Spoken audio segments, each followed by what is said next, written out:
Welcome to the B2B Growth Blueprint podcast, where we talk with entrepreneurs, founders, and leaders at B2B services, tech, and SaaS companies to learn the systems and processes they've used to create success for their business. We'll also learn from marketing and sales experts to provide insights to help you grow your business. I'm your host, Mark Osborne, and the podcast is brought to you by Modern Revenue Strategies and their 10x ROI B2B growth guarantee. Schedule a free diagnostic call to learn the fastest path to double your B2B revenues in just 90 days. Hello, and welcome to another episode of the B2B Growth Blueprint podcast. I'm your host, Mark Osborne, and today I'm very excited to welcome my guest, Brent Stringer. Now I'm going to read Brent's bio to make sure I get this right. He is the owner of Exit Factor Indiana, which is he's a certified public accountant and a certified exit planning advisor, or SEPA. He's a strategic advisor to established business owners and trusted partner to the Indiana business community, helping entrepreneurs build value and prepare for successful exits. With a background spanning finance, operations, and leadership, Brent guides clients through the complexities of exit planning, whether they are planning to sell in the near future or positioning their business for long-term growth. Earlier in his career, Brent spent more than a decade in public accounting, working closely with small businesses on tax, audit, and compliance. He then transitioned into leadership as an executive pastor, where he honed his skills in organizational management and community building before returning to the business world with a renewed focus on value creation. As a member of the Exit Planning Institute and the American Institute of Certified Public Accountants, Brent brings both technical expertise and a personal commitment to helping business owners achieve clarity, confidence, and better outcomes for their companies and their families. So Brent, welcome to the show. Thanks, Mark. Appreciate it and looking forward to our conversation today. Yeah, absolutely. So you've obviously had quite a diverse career, gone in a few different directions. Why don't you sort of tell us the story, bring it to life for us from the paper? Yeah, absolutely. So as you mentioned, background in public accounting and honestly didn't really like it a whole lot. It's kind Oh of yeah. boring. And but I did really enjoy working with small business owners Mhm. and seeing the variety of how people run their business, what they do, what works, what doesn't work. And so that part of the business was very enjoyable to me as I got to see a lot of different aspects and learned a lot. Um, as you mentioned, from there, I was an executive pastor at a large church for quite some time, and what a wonderful time that was. Very blessed to be able to spend my time and devote to that effort, and saw a lot of fruit from it. But then was ready to go back into the business world. And Yeah. so, what I saw here in the local community was small business owners, putting their life, blood, sweat, and tears into their business, only to see it kind of fall apart at the end. Um, and what happened here was, a lot of business owners, specifically some friends of mine who were trying to exit their business and really weren't having much luck. Um, Most folks in our line of work with large business owners. Yeah. And so, there weren't many solutions for them in their space, at their size and their budget. Yeah. So we thought, hey, here's some opportunity. Let's see what we can do to service those clients. So that sort of mission of really bringing the resources that larger companies have access to as they prepare for exit to sort of Main Street businesses, I think is really inspiring. What are some of the sort of unique challenges that you've seen for sort of Main Street businesses as they think about whether it's recapitalization or selling to someone else, merger and acquisition kind of activity, or having a more traditional sort of generational transfer of ownership? What are some of those unique challenges you see for them, and how is that different than maybe other sized businesses? Yeah, so there's a number of kind of unique challenges that they run into, and I'll touch on just a few of them. Um, so Probably the most common one that we run into is the business owner who's working 60, 70, 80 hours a week in their business, and it revolves all around them, right? So they're doing the sales, they're doing the marketing, they're doing the books. And when it comes time to sell, there's not a business there, there's a job, Right. Right. right? And so they really struggle with trying to find appropriate buyers who are willing and able to put that business into a place where it can function without them. So Yeah. that'd be one unique one that you really see a lot. Maybe unique to small businesses, but I think you see it elsewhere as well. Is they get time ready to sell, and they think it's just going to happen overnight, right? And they have not taken into consideration what it really takes to sell their business, Mhm. or realistically what it's valued at. Lots of times you'll hear, "Oh, my friend told me," Yeah. right, that my business is worth 10 times my revenue. Right. And probably not. So help giving them a perspective around, okay, what is my business really worth? Yeah. And what is the realistic expectations I can have when it comes time to sell? Yeah. So those are there's some big challenges there, and I'm curious, is let's tackle a couple of them, sort of Yeah, as so that owner dependence, building a job instead of building a business, something that's been talked about in the literature, like certainly lots of books, working on your business instead of in it, the E-Myth, and all of those things have been around for a while. I'm curious, as you work with a business owner and say, it's going to be very hard to sell a job, but we can turn it into a business. What sort of, how do they respond to that? Is it sort of a shock to people as much as, or is it more that they have an understanding that they should have been doing this all along and now they're willing to tap into it? I'm just sort of curious what you run into. yeah, that's a great question. And I most of the time there's an initial shock, right? Mm, Like, oh, I'm making pretty good money. Why are you telling me I don't have a business here? Right. right. But then after you explain to them one simple perspective, it helps shift that. So the question I tend to ask is, if you were a buyer coming in, what would you expect? Right? Have the owner put themselves in a buyer's shoe Yeah. and look at it from an outside perspective and what it really looks like to that prospective buyer, Yeah. right? Does that owner want to come in and work 80 hours a week? Right. Probably not, right? That's right. Does that owner have the skills and the ability that the previous owner has?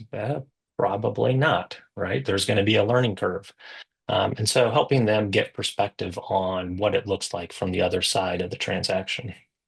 Yeah, it's so interesting because we do a lot of work with, marketing and sales systems. And so we'll, talk to an owner and be like, well, who's your best salesperson? Because we oftentimes will just sort of model what that person's doing, turn it into a repeatable process. It starts to, become a lot easier.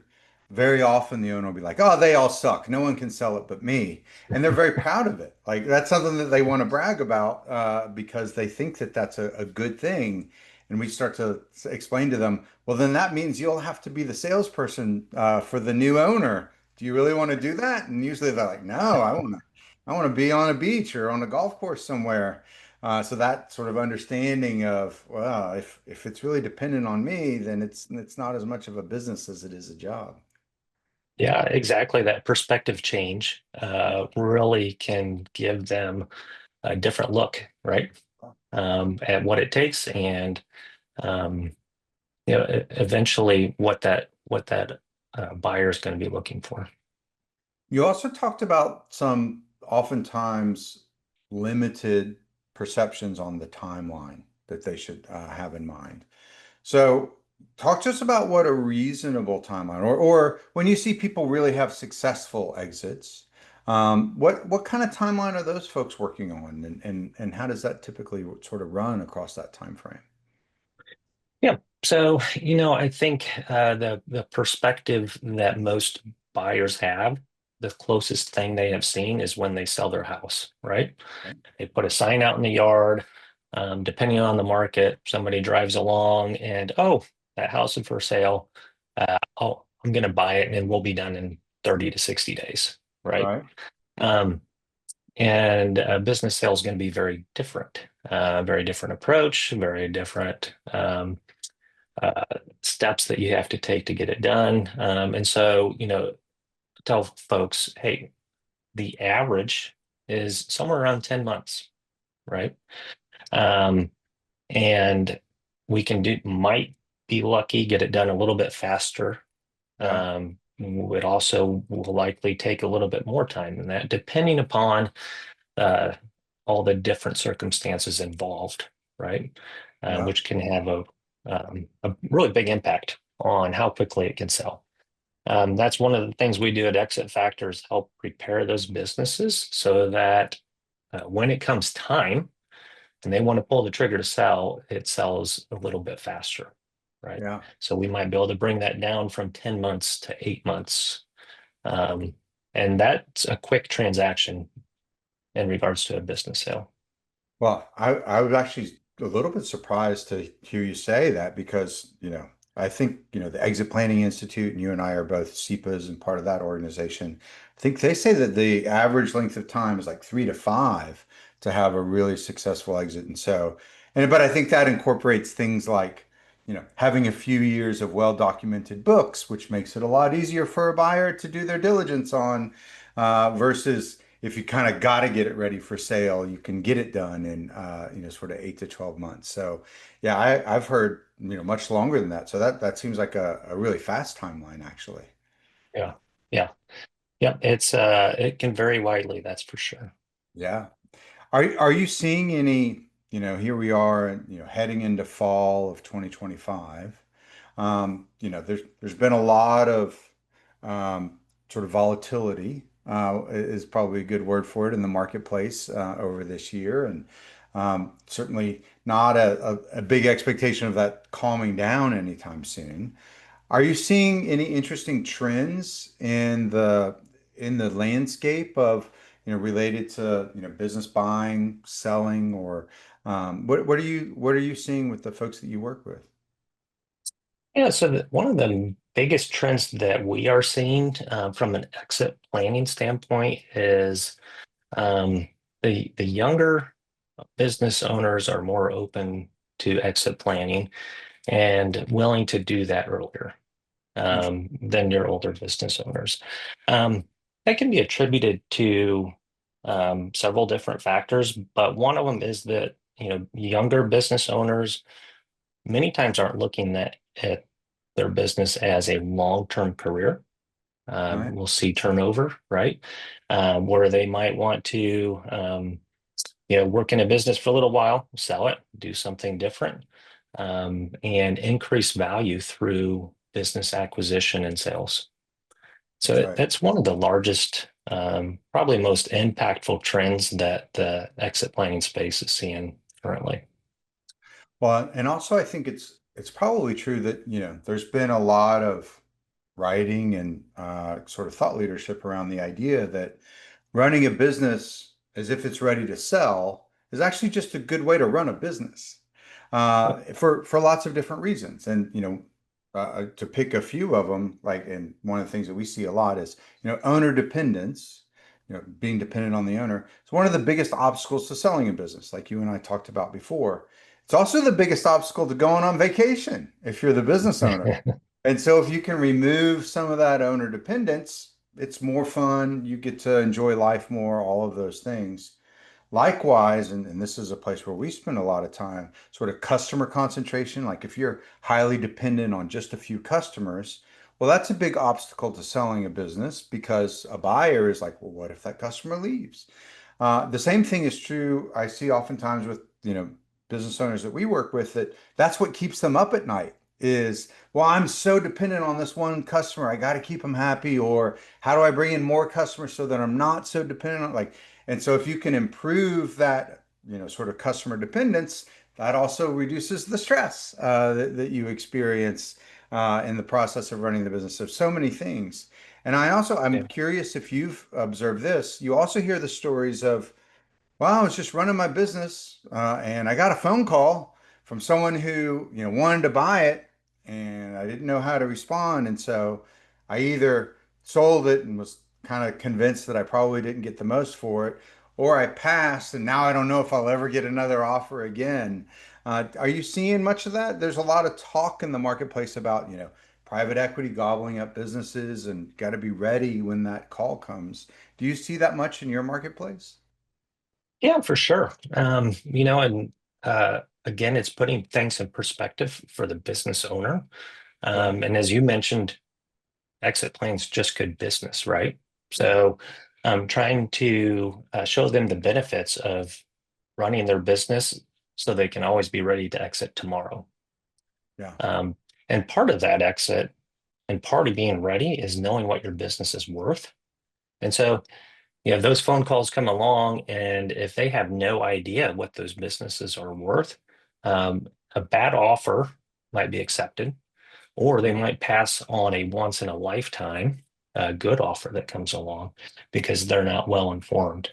And so taking the steps to be prepared so that if the call comes tomorrow, you know what to expect. Um, but also being prepared for the not great things that could come tomorrow, right? Right. And we're all gonna exit at some point, That's right. unfortunately. And so we have to make a decision here. Are we going to be prepared and exit on the best possible terms, or do we just see see what happens, right? By That's chance. right. Well, and so many business owners, they're currently in the growth build mindset, but there's so many things beyond their control. Whether it's, they, have some disability or some, accident that, can be unforeseen, or some family situation that changes that, causes them to, need more flexibility. All of these sort of aspects that are beyond your control, some disagreement with a partner or a Mhm. provider, things that you can't anticipate because and that were never even on your radar. But if you have done the things that sort of have you ready, it's almost like insurance that if Mhm. you ever find yourself in that situation, you can take advantage of it or at least adapt to it without sort of selling on the courthouse steps or having a fire sale of your business because you're actually prepared for that. Yeah, exactly. And I would even say it's better than insurance, right? Yeah, Um, because we can plan it out a little bit better that's right. Well, and with more certainty. and I better than insurance too, because oftentimes insurance never gets used. So like Mhm. you spend Yeah. money on something that you're kind of hoping you never have to use for certain things like flood, fire, other problems with your house or car. But eventually you will exit Yeah, in one way or another. So it's definitely no wasted effort or energy in making those plans. that's So exactly right, Mark. yeah, I find that, exit planning or just the idea of, having your business ready for, even if it's recapitalization, like taking investment, it's something that people don't like to think about because it's a little bit challenging and heady, and they didn't get into the business. They got into the business usually because they either have a particular skill or a particular passion around, doing a product or a service. And that's what they're focused on. And this is a little bit to the side of that. And so they push it off because they don't like thinking about those things. It's not where their passion lies. And so it becomes this sort of like daunting, kind of thing that they keep kicking the can down the road. But as you work with folks that, try to help them, get a little more ready for that, what are some sort of low friction ways that people can start to think about, well, I guess eventually I am going to exit. Maybe I should start to think about it. What are some things they can do that make it a little less daunting and a little less, intimidating to start to think about that process? Yeah. So, the biggest misconception um, Mhm. is that this process is going to take me, 10, 20 hours a week for the next year to get prepared for. Um, and it's amazing when you start diving into it, what can be done in a fraction of that amount of time, right? Um, and especially with today's technology, right? Documenting processes can sometimes actually be low-hanging fruit, That's right? right. Um, because there's easier ways to do it now than there was even just a few years ago. Right. Um, and that doesn't have to take a lot of time outside your normal course of business, Yeah. right? And also really having clear goals. What do you want out of your business? What do you want to do once your business is sold? Um, Things like that can actually help dramatically in the exit planning process because it Yeah. allows you then to work with those advisors um, and helps cut out a lot of the fluff time um, and get right to it and start planning for Yeah. that potential exit. Well, and it's interesting that you talked about that sort of low-lying fruit around, SOPs, standard operating procedures, processes, and just documenting some of that. That's another one of those things that I find that it not only makes your business run better because it establishes like a baseline of what good looks like. It also makes it easier to run because then you can, whether you're tired or distracted or whatever, you can show up as your best self because you've got a process that helps, sort of support you and prop you up. It's one of those things that, makes it just easier to run your business and more enjoyable to run your business by having that documented. And very interestingly, is one of the things that buyers look for the most, but that's so often missing from the business, is just taking that time to create those playbooks, create those processes. And even, once you've got it written down, you can take it to the patent office. You can turn it into like a sellable process that, Right. that really, Yeah. really expands your intellectual property and all of those things in the business is just such a great step that people so often overlook. Right. Yeah. It is certainly the low-hanging fruit, in my Yeah. opinion. Yeah. And it's funny in the marketing side of things and sales side of things. When people, think about growing, they're always like, let's do something sexy. Let's redo our brand. Let's redo our website. We need a new logo. And, let's freshen it all up. And what I oftentimes tell folks is, sure, that stuff has the potential for a lot bigger impact long term. But especially if they have the idea of a recapitalization or exit some sort of event in the next 3 to 5 years, doing that is less likely to make a strong return on your investment versus spending the same amount of time, energy, and effort and resources on documenting all your SOPs to really de-risk it for the buyer. And then that sort of starts to improve the level at which you deliver. And then let's upgrade some of those SOPs so that we can really make you best in class. And those things make an immediate impact on the business, not only how the business runs, the EBITDA that you get from your current efforts, but also the experience of running it. And then that value, that multiple that you could get for your business when it comes time to sell, because it's so much easier to see how it works. And then that helps sort of fund, initiatives like redoing the brand. Because you've now got processes that work better, that make better EBITDA. So you've got more margin. You can use that margin to invest in redoing the website or there's some of those other flashier things. Yeah, you nailed it, Mark. Yeah, sometimes it's smart. It starts with the unsexy, right? That's right. That's right. It's that Yeah. that infrastructure that breaks it loose. So I'm interested that you have such a diverse background, having worked as an executive pastor. Is there a lesson from community building and sort of your work with your faith that you bring to advising business owners that you might share with our audience? Anything that stands out there? Yeah, of course. There's a few for sure. But the biggest one is probably just the approach to have with the clients. Okay. That we're really there to do whatever we can to create value for them, Hmm. whether it's the best thing for me personally or not. Is really we want to make our clients' businesses the best they can possibly be, um, so that they can get the most out of it when it comes to sell, um, and reach their goals in the quickest, most efficient way possible. Um, so it's an approach based um, look at business consulting, right? Yeah. Where serving those that really haven't had a lot of targeted outreach before. Hmm. Those small businesses, those Main Street businesses that they may only be worth a few $100,000, which might be not be worth a lot to somebody, but it's worth a lot to that business owner. Yeah. And many times it makes a great deal, means a great deal to them.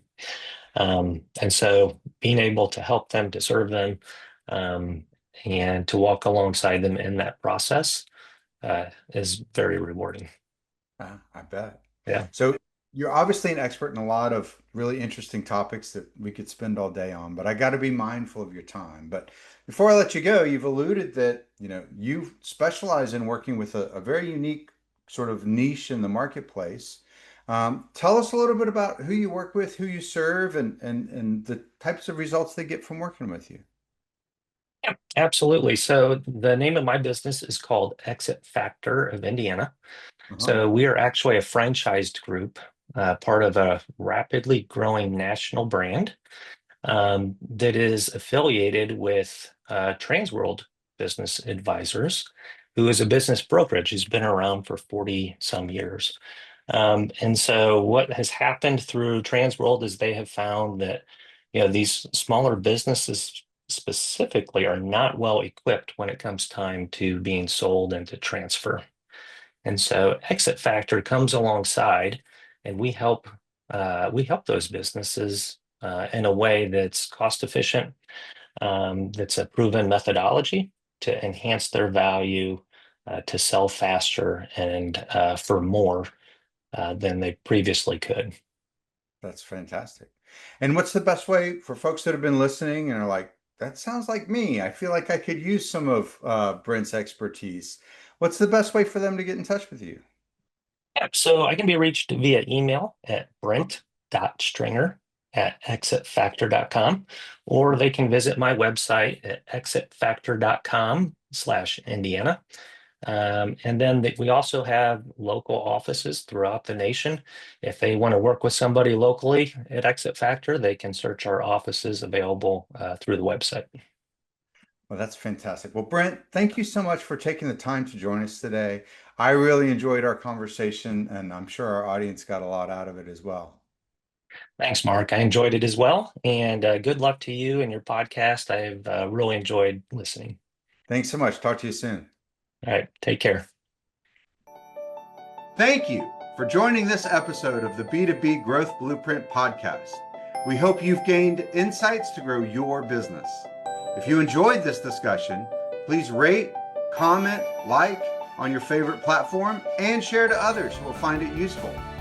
Do you know a CEO, founder, or leader at an early stage B2B services, tech, or SaaS company who would like to be a guest and share their story? Send us a note. Let's schedule a conversation.